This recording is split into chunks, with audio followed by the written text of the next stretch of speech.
All right, hey y'all, nice and clean. And today we are going over poker strategy.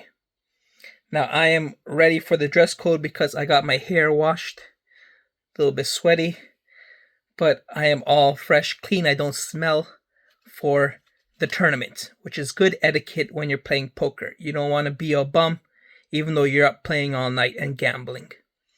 Now, what's it called? Like 5 years ago, I made my first ever vlog, which was how to play poker. So today I'm going to share what I've learned since those 5 years ago with another vlog on how to play poker. Now, it all really comes down to three elements, okay? It's a good hand. Three elements. What's that? Combinatorics, fear factor, and bet sizing. If you can master those three, which takes an eternity to master, you will win all the money you want.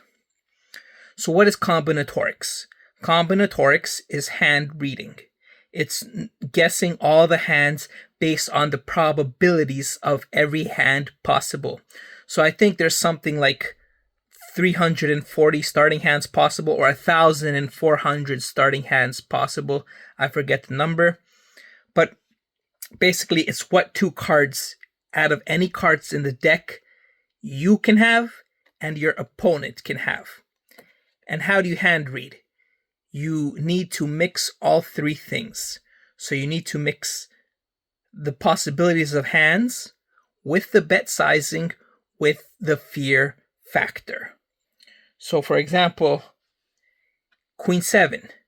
This is not a very likely hand if it was raised pre-flop in a serious game. Why? Because Queen's good, 7 is crap, and they're off suit. So you can toss these away. Queen King is a very likely hand. Why? Because there are two royal cards, Jack, Queen, King, Ace. They're unsuited, but it doesn't matter. And it's a very likely starting hand. Now, when you look at combinatorics, you need to fuse groups together. What does that mean? You have weak groups, semi-strong groups, strong groups, and super strong groups. So Queen King, if it was raised and someone called, this is a likely hand. However, Queen King suited would not be a likely hand. Why? Because it's too strong. If it was King Queen suited, you might be seeing re-raises or all in a tournament where the blinds are really big. So Queen King suited, you can throw out because it's too strong. Likewise, Queen 7, you can throw out because it's too weak. But Jack 3 suited, you need to keep because it's suited and it's Jack 3. So you got one royal card and it's suited. So going into the hand, now you know based on how the betting was, whether it's a super strong hand. Now, if it went raise, re-raise, re-raise, re-raise, Jack 3 is no longer possible suited because it's too weak. Queen King may be possible, likely not. Now you got Queen King suited, which is very likely. Ace King, likely. Pocket Jacks, Pocket Queens, Pocket Kings, very likely. Pocket Aces, very likely. But you need to balance it with the groups. So what groups go with these super strong hands? Some ultra semi-bluffs. 8-7 suited, 9-10 suited, Ace-5 suited. But there's not a lot of these and all of them are suited. So now you know they got aces, kings, queens, jacks, ace, king, but they also got the very select few semi-bluffs, 8-7, 9-10 suited, 10 jack suited, ace-5 suited, ace-8 suited. So you've balanced the groups. So combinatorics is balancing the groups. Sometimes you have these hands, and these hands, And other times you have the super strong hands with the semi-bluffs. Like you can have these hands, which will be very fitting in a normal raised pot. But then you have ace 5 suited, which is just too good to pass up on a bluff because you're balancing that with your aces, kings, queens. So you want to play ace 5 suited the way you would play your ace, kings, queens. So ace 5 suited is not likely with these hands because it would be raising even more. So that's combinatorics. And what you understand, if it's suited, there are 4 possibilities. Diamonds, hearts, clubs, spades. 4 possibilities. Unsuited, there are 16 possibilities. 4 suits of this guy, 4 suits of this guy. So 16 possibilities for every unsuited hand, 4 possibilities for every suited hand, much less a quarter of the possibilities for suited than unsuited. That's very important as well. Now we do the fear factor. So what is the fear factor? Let's run an example. Say it was raised pre-flop, you got like multi-way. So you got 4 people in the hand. So already maybe if there's 4 people, you got people coming in that want a slice of that pie. So the hands are not going to be super strong yet. Maybe somebody snuck in there with a super strong hand, but unlikely. So you got all sorts of crap possible. So we call this a wide range. So the range is really wide. And now the flop comes up something like this. And now, what do we have? Possible flush draw, super high card, and 2 low cards. Now, set of 3s is possible. Set of 8s is possible. 3 8s, 3 3s. 3 kings, not really possible. Too strong. Maybe a king, random ass king. King 10, king 9. Now, are 2 pairs possible? Maybe just king 8. 8 3 2 pair is too weak. King 3 2 pair, also kind of very weak. It would have to maybe be suited. King 8, the only possible 2 pair. So you got a flush draw, 2 pair, and a strong king, and maybe a single 8 or a single 3. So now we have the fear factor. That's the combinatorics. And now we have the fear factor. So say you get a bet and a call between 3 or 4 players. That means they are all not scared to go multi-weight in this hand. That signals big hands. Now there are no more just 3s. There are likely even no more just 8s. Now we got kings for certain and flush draws for certain and some sets, set of 3s, set of 8s, or maybe a good king. So we got a good king, set of 8s, set of 3s, flush draws. Because the fear factor shows they are not scared to rumble multi-way. Now the next card comes up. This card, it goes checked around. Or maybe it goes 1 small bet, 2 people fold, and now we're heads up, 2 people left. Now we take into consideration the bet sizing. So it was raised pre-flop, 4 people called. We had a bet on the flop. We had a check on the turn, or a small bet, which means somebody could be slow playing a flush, or somebody could be betting for information and scared of the flush. So they could have a set, they could have a good king, and they could be scared of the flush. Or somebody could have made the flush and be trapping. Now the river comes. This is the river. What does this mean? This is the bullshit card. Because this card means nothing. King Jack is just as good as king here. Because whatever a king beats, King Jack beats just as much. King Jack is no stronger than just a king. Because there's a flush and there are sets available. 2 pairs are not very likely at this point. At this point, 2 pairs are not likely.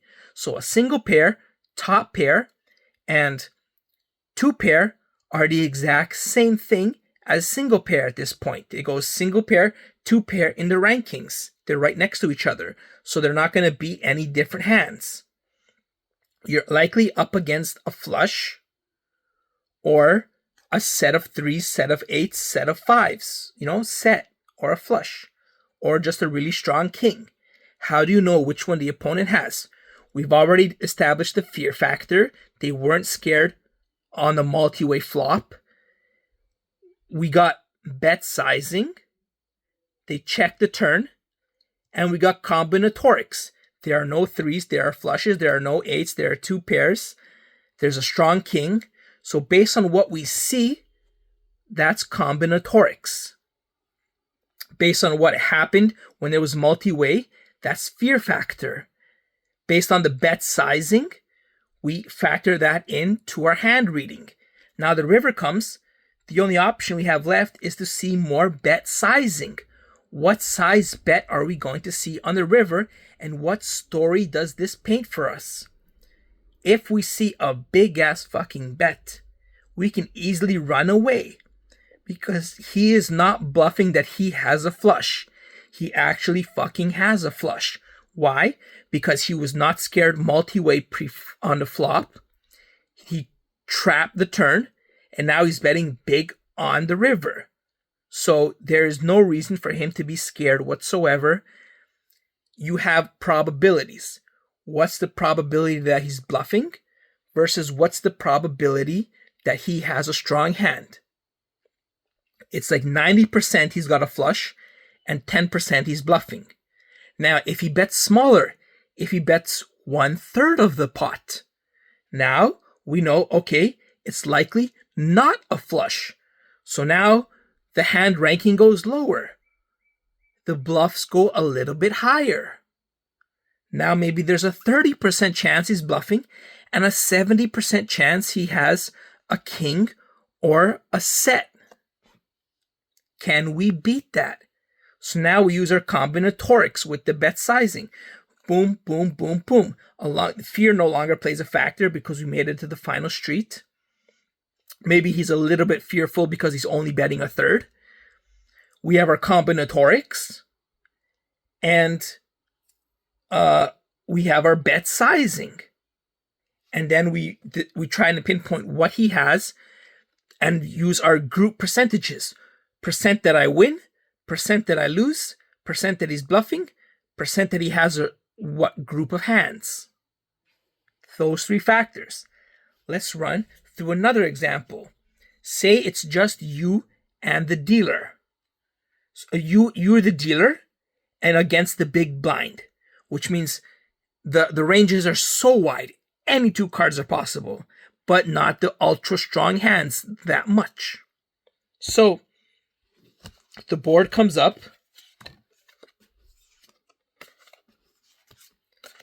Like this. This is the board. It goes check, check on the flop. This is the next card. It goes check, check on the turn.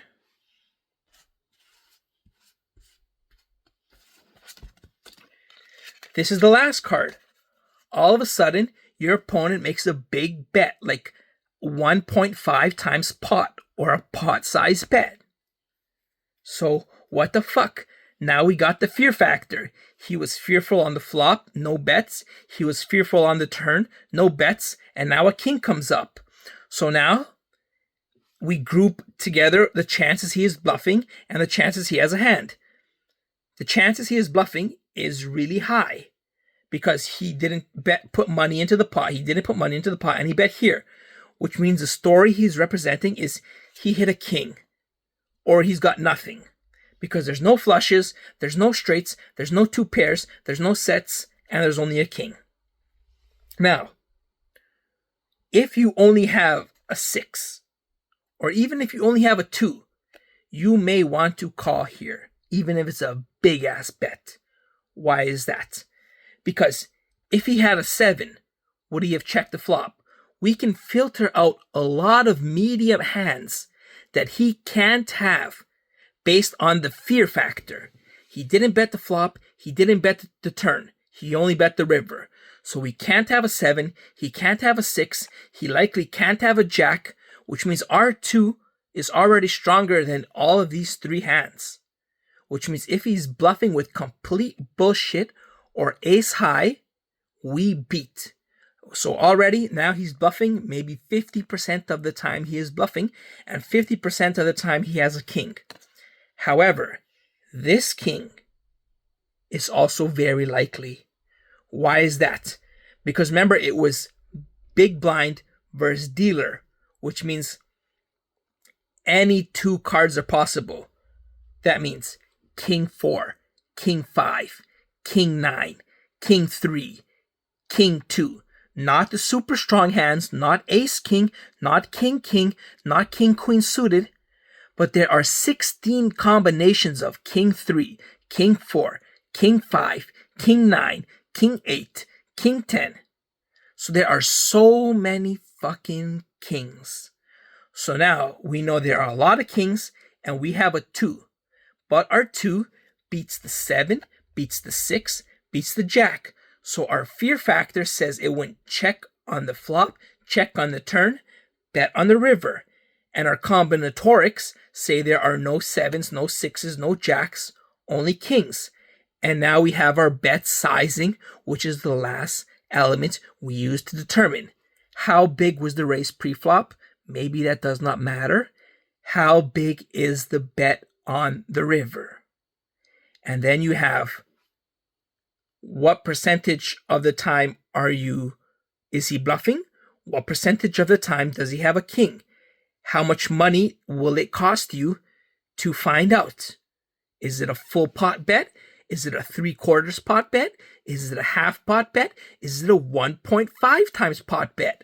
Maybe if it's too big, like a 2 times pot bet or a 1.5 times pot bet, you might be more inclined to call, because now the odds that he's bluffing have just skyrocketed. If he's betting that big, now even some kings fall out of the equation, and it's likely that he's even bluffing more. So if the bet is too big, like 1.5 times pot or 2 times pot, we might be priced in to call with our 2.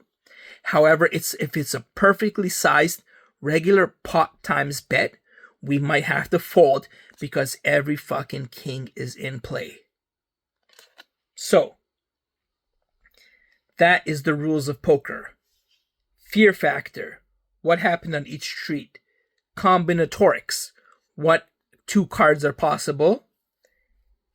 And bet sizing.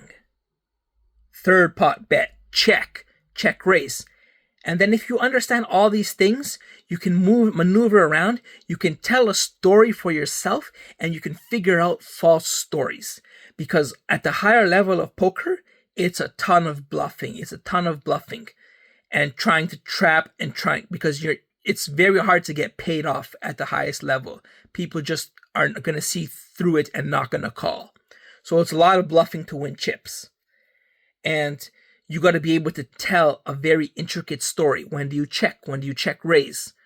Because if you raise, now you have fold equity, which means there's a % chance that he could fold right then and there. But it's got to tie in with your complete story of combinatorics, fear factor, and bet sizing. How do you get better? You practice all 3. You read bet sizing, half pot bet, 2/3 pot bet, full pot bet, over bet, polarizing bets. You're bluffing or you've got very good hand. Medium bets. You have a medium hand for certain. How wide is your range? How many combinatorics do you have? How many combinatorics does your opponent have? When you replay hands, pause them, look back and see what are the possibilities of hands. Combinatorics. Fear factor. What happened pre-flop, tie it into what happened flop, turn, and river. Your opponent sees bets, but he doesn't know what the fuck's happening. That means there's a fear factor. How was he reacting in the face of that fear? How did you react in the face of that fear? This is how you can tell stories and debunk stories, and to know whether you have a better hand than your opponent and what are the chances that they are bluffing and the chances that you have a better hand than your opponent, and the size of the bet that should be made accordingly. This is how you weigh decisions with probabilities, with telling a story, and trying to make the most profitable decision. Call, fold, raise, bet, on each and every single hand to determine how much money you win and how much money you lose for each hand you play. This was the lesson. Thank you, and good luck at the table.